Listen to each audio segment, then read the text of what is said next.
It's a beautiful day, and it's a beautiful world that we want to make better. And in that vein, let's talk to our next guest, Jayla Neal. Good morning to you. Morning. Now, Jayla, you are the coordinator of Rogers Park Community Development. Well, it's called Partners of Rogers Park. Partners of Rogers Park. Yes. Okay, that's even better. Right. So tell us what that is. Well, Partners for Rogers Park is a new coalition of community groups as well as residents who work together on collaborative community development projects and goals. Now, you say it's new. Yes. So how did it come into being? Who started it? It's a little bit new to me. Right. And I'm here in the neighborhood a lot and involved with various groups, Right. some of which I'm sure are involved with you. So Yes. how about giving us a little history of how Partners of Rogers Park came to be Okay. and who's involved at this point? Well, Partners for Rogers Park basically started out as an informal network of nonprofit leaders who kind of got together in the North of Howard area to discuss issues of service duplication, best practices, policy issues, things of that nature. But at the behest of the Seabury Family Foundation, who's done a lot of work here in Rogers Park, they decided to formalize about 2 years ago, and they became the Partners for Rogers Park. And it was new in that they decided to also invite community residents to become members. So it moved from nonprofit heads to nonprofits, community residents, and anyone else who lives and works in Rogers Park but wants to make it a better, more healthy place. Now, you say it was not-profit groups really in the North of Howard area. Right. What can you tell us what some of those groups are, and can you tell us how it's expanded to include all of Rogers Park? Okay. Well, originally it was called the North of Howard Leadership Forum. So it was really folks like Howard Area Community Center, Rogers Park Community Development Corporation, and then Housing Opportunities for Women.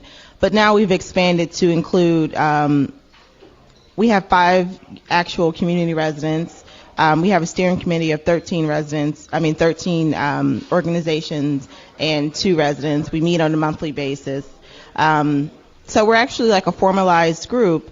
We have monthly steering committee meetings. We have general membership meetings.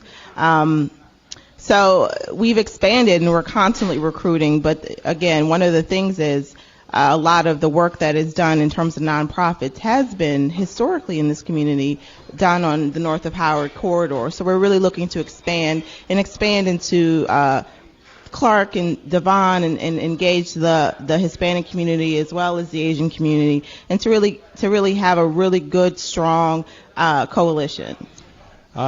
Jayla, can you tell me a little bit about how you see this process going and how you're going to pull both residents and organizations together to identify quality of life issues? Well, the community planning process, which is the major project of the Partners for Rogers Park for 2008-2009, began in October, so this is our kickoff month. Basically, we have a planning committee, which is a portion of the Partners for Rogers Park, and we're basically going to oversee a community planning process. I'm an urban planner, and one of the things that urban planners do is, talk about community planning processes, which are basically having conversations about quality of life issues within the community.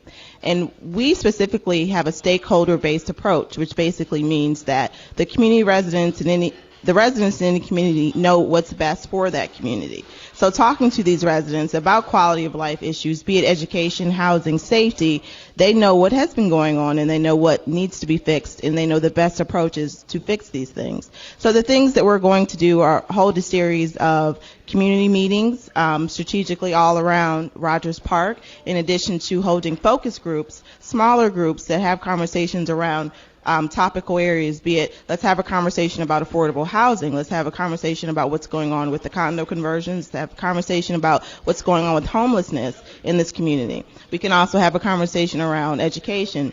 What are some of the best practices that are going on in the city for educating youth, and how can we bring that to this community? So that's what we're going to do. We're going to combine all that information that we get from residents, combine it with some baseline demographic data that we can pull down from census data, so we can really get a really good snapshot of what's going on in this community.